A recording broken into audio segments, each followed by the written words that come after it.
Bom dia, turma. Tudo bem com vocês? Renan aqui. Hoje, dia 20 de março, quinta-feira. Vamos atualizar os gráficos, ver o que a gente pode esperar para o dia de hoje. Vamos dar uma olhadinha perdão, em Chicago primeiro. Mercados estáveis, relativamente estáveis, né? Sem grandes mudanças em relação ao que a gente vem falando. A soja com uma leve queda, 0,30, milho com uma leve alta, 0,30, trigo caindo 0,5%, café caindo 0,60%. Bom, a soja na mesma, né? Graficamente a mesma coisa, sem mudanças aqui, né? Os indicadores ali, o MACD dando uma pequena divergência de alta, né? Você vê que o mercado vem caindo, o MACD vem fazendo degrau para cima, né? Mas sem nenhum sinal por enquanto de compra, tá? Repito, dia 31 tem um relatório importante, intenção de plantio lá nos Estados Unidos, e acredito que talvez o mercado vai aguardar e ficar um pouco mais travado até sair esse relatório. Tá? Milho também, sem alterações, né? Aqui um pouquinho diferente, olha só, né? Que de quase ficando positivo no milho, tá? E olha só como hoje já rompeu a média de 9, está tentando romper aqui, né? Tem um pivô de alta armada, já falei desse pivô para vocês, mas ainda tem a 21 aqui na cara, tá? Então tem que esperar um pouco, pelo menos ter um cruzamento das médias, superar essa 21 aqui, tá? Para a gente atualizar rapidinho o café, vai fazendo um movimento interessante, né? Ontem fez uma puxada um pouco mais forte, né? Veio acima das médias, veio acima das duas médias, né?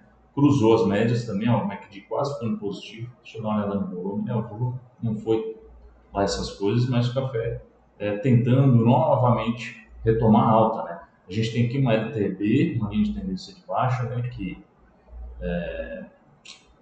deixa eu atualizar ela aqui. Não, passando mais, olha aqui, deixa eu pegar esse topo daqui, né? Pega ali, vamos botar mais ou menos no meio do caminho aqui. É sempre uma região, tá, turma? Quando a gente fala de linhas de tendência, suportes, resistências, são sempre regiões, tá? Tem aqui, só que aqui já está fazendo fundos ascendentes também, né? Então a gente tem também já uma LTA aqui, ó, com 2 toques, tá? Então o mercado afunilando aí dentro de um triângulo, tá? Trabalhando aqui, as Bollingers fechando, né? Então o café provavelmente vai ainda trabalhar um pouco mais travado aqui, antes de fazer um grande movimento novamente, tá? Bom, aqui na B3 ontem tivemos um dia de correção, né? Já vamos abrir aqui o CPEA, que está no semanal, né? A gente tem que ver no diário, o CPEA estável, né? Acima de R$ 90, ontem 90,18, uma leve baixa, né? E eu acredito que o mercado físico pode dar uma estabilizada, né? Não digo que vai cair, né, de imediato, fazer um movimento de queda forte, que nem aqui assim, ou vamos pegar aqui, ó, depois de sequências de alta, ó, tá vendo? Fazer uma queda forte, que nem foi em janeiro do ano passado, por exemplo. Não acredito que isso vai acontecer rápido, né? Talvez mais na frente, mas ele pode dar uma estabilizada, né? O mercado ficar um pouco mais estável nos próximos dias, tá? Voltando aqui para o CCMK, lembrando que o CCMK ele ainda está longe do CPEA, né? Está aí para mais de R$ 6, mas ele está longe do vencimento também, tá? Então, quanto mais longe do vencimento, menos ele vai ter influência do mercado físico, tá?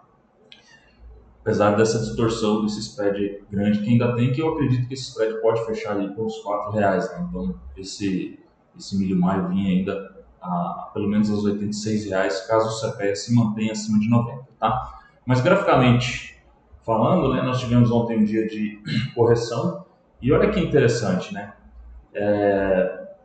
Por que a análise gráfica funciona? Porque o mercado ele tem memória, né? O mercado é feito de pessoas, né? E quando as pessoas enxergam, né, na sua análise o mesmo padrão, né? Quanto mais pessoas enxergam o mesmo padrão, mais forte ele fica, digamos assim, né? Mais ele vai funcionar, tá? Por isso que mercados mais líquidos têm uma confiabilidade maior na análise gráfica, tá? Na análise técnica, tá? Por que eu estou falando isso? Porque o mercado segurou exatamente no topo do canal de alta, tá? Então, repara que esse canal de alta não é só nós do PNM que estamos vendo, provavelmente tem mais gente no mercado que está vendo, né? Tem desenhado esse canal de alta também, tá? Por isso que quando chegou ali o mercado sentiu, né? Começou a ter a realização de lucro e deu uma corrigida, né? E olha onde ele parou, né? Chegou até a fechar, vinha abaixo, o ajuste até ficou abaixo, se não me engano, 83,08, mas graficamente ele fechou exatamente acima do suporte, que era a resistência anterior, topo, né? Então resistência superada passa a ser suporte. Por que segurou aqui? Porque o mercado sabe que 83,30 é uma região de suporte, tá? O mercado tem memória, as pessoas sabem disso, tá? Então o mercado segurou ali, tá?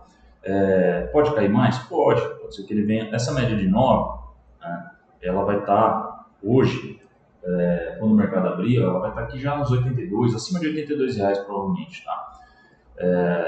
Vai corrigir até ali? Não sei, tá? Mas pode ser que o mercado vai esperar um pouquinho. Outra coisa, deixou aqui um fechou fora, fechou dentro, né? Não ficou bem explícito, mas se a gente for olhar na terça-feira, dia 18, fechou assim, fora da Bollinger, ali, ó, tá? Ontem fechou dentro.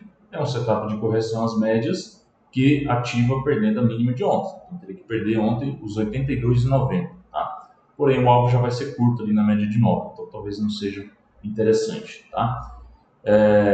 O que a gente pode olhar aqui? A tendência é de alta, né? Se for seguir o canal, talvez ele vai corrigir um pouco mais, tá? Mas a gente pode ficar de olho também aqui no Intra 60, né? O Intra 60, quando ele começar a dar sinais de que vai parar de cair, né, talvez a gente consiga uma compra mais segura, né? Ontem já teve gente comprando, né? Nessa região de 83, 83,30 já teve gente comprando, tanto é que no after subiu, o after chegou a bater 83,65, depois voltou, fechou 83,22, né? Outra coisa que chama atenção, olha como no after foi exatamente nas médias, na 9 e na 21, que já estão praticamente cruzando, tá? Então assim, turma, como eu falei até no áudio ontem, a gente não precisa ter pressa para entrar de novo, tá? A gente pegou um baita de um movimento aqui, né? Vamos botar ali dos 80, a região dos 80, que estava no meu preço médio. Se a gente for, eu saí, né, fiz parcial, tinha feito parcial já no dia anterior, na terça-feira, ontem eu encerrei o restante. As duas, tanto a parcial quanto encerrar a posição, foi acima dos 84, então deu para pegar aí pelo menos R$4 de lucro, né, em 2 dias. Putz, isso para o milho é excelente, tá? Então a gente não precisa ter pressa para entrar de novo, tá? O mercado pode ficar brigado aqui hoje, próximos dias, amanhã é sexta-feira também, então pode ter briga, e aí vamos esperar uma entrada que seja mais interessante, mais segura, tá bom? CCMU, outro contrato que está interessante, setembro, né? Ó, setembro mesma coisa, ó. Eu não sei se tem um canal aqui, não cheguei a desenhar nele, mas parece que sim, tá? Mas olha onde ele segurou aqui, ó, no topo anterior, ó, topo anterior que é 74,51. Deixa eu atualizar essa linha aqui. 74,51. Segurou ali, tá? Então bem interessante. Se ele vier aqui embaixo agora, ó, o contrato de setembro, se ele vier aqui nas médias hoje, pode ser bem interessante para comprar, tá? Bem interessante para comprar. Boi. Ontem o Datagro deu uma ajustada. Deixa eu botar aqui no montanha.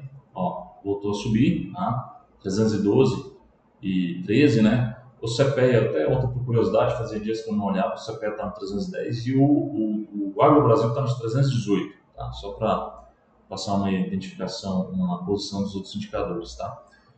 BGIH, contrato março, está subindo, mas como ele está mais próximo do vencimento, ele fica mais preso, né? Ele tem um freio ali. Porém, eu quis segurar ontem para ver como é que viria o Datagro, né? Esperando que ele fosse ajustar. Como ele ajustou, vou ver. Se vier para cima aqui, 317, né? Talvez eu vou já encerrar minha posição, tá?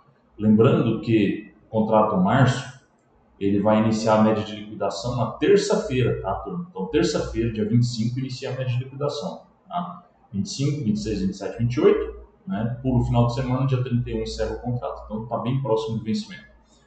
O contrato maio, esse eu encerrei a venda, né? Não deu certo, né? Quando o fluxo está forte, a gente não adianta ir contra, tá? O fluxo está muito forte, o volume está muito forte. Então, eu encerrei, né? Encerrei ali nos 321, né, que tinha deixado o estoque ali na região 321, né, pegou o estoque, e aí o que aconteceu? 320 é a resistência, ó, essa região de 320, 319, tem uma linha aqui, né? Quando ele foi lá em cima, ele começou a voltar aqui e começou a aparecer defesa, compra, já estava na 9 do Intra 60, eu comprei, tá? Então eu resolvi comprar aqui, né, com stop curto. Então a compra foi aqui próxima a 320,50, né, e o stop ali embaixo, abaixo dessa região de resistência, abaixo de 319. Então stop curto para ver se a gente consegue pegar esse fluxo forte de compra que está tendo, né, e que está olhando aqui para a região de 329, 330 reais, onde vai encontrar essa região de topo aqui anterior, tá bom? Renan, mas o maio é safra, o maio está errado. Bom, eu prefiro ganhar dinheiro do que está certo, né? Eu vi que vendendo aqui poderia até estar certo lá na frente, né? Pensando nos fundamentos, mas eu ia estar pagando ajuste, né? Como estava com spread, o ajuste foi pequeno, né? Mas mesmo assim, né? Vamos ir a favor do fluxo, que é melhor, beleza? Para a gente finalizar, o dólar fazendo aqui, tem uma coisa errada aqui, ó, por isso que as linhas aqui estavam erradas, tá? Então, o dólar perdendo essa região de 5,68, né? Olhando aqui embaixo para os 5,50, tá? Então, 5,50, depois lá embaixo 5,40 são alvos pro dólar, né? E o Ibovespa segue, mesmo com o volume, ontem até foi acima da média, mas o volume ainda não está lá essas coisas, né? Segue forte, esticado o Ibovespa, tá? Ainda não tem divergência nenhuma de baixa no diário, né? Olhando para os 137.400, que é o topo histórico do Ibovespa, tá? Agora aqui, ó, o Ibovespa, ou índice, né, para quem gosta de analisar ou operar o índice futuro, ele está esticado, né, longe das médias, dá para começar a ficar de olho no Intra 60, né? Ó, o Intra 60 já tem divergência, tá? Divergência não é sinal de venda, tá? É só um ponto de atenção, como o mercado está esticado, né? Cautela aí para quem vai operar o Ibovespa, né? Só para atualizar rapidinho aqui, ó, olha, o JBS segue firme, né? Ontem subiu mais 1,35, né? Depois daquela alta forte que teve no dia anterior. Porém, está esticado, né? Ele está esticado, mas ele não deve corrigir, tá? O mercado talvez vai esperar lateralmente, como aconteceu ontem, ó, ontem o dia todo, né? Ficou, aqui foi no dia anterior, tá? Ontem aqui, ó, o dia todo trabalhando lateralmente, quando a média de 9 no Intra 60 encostou, o mercado voltou a subir, tá?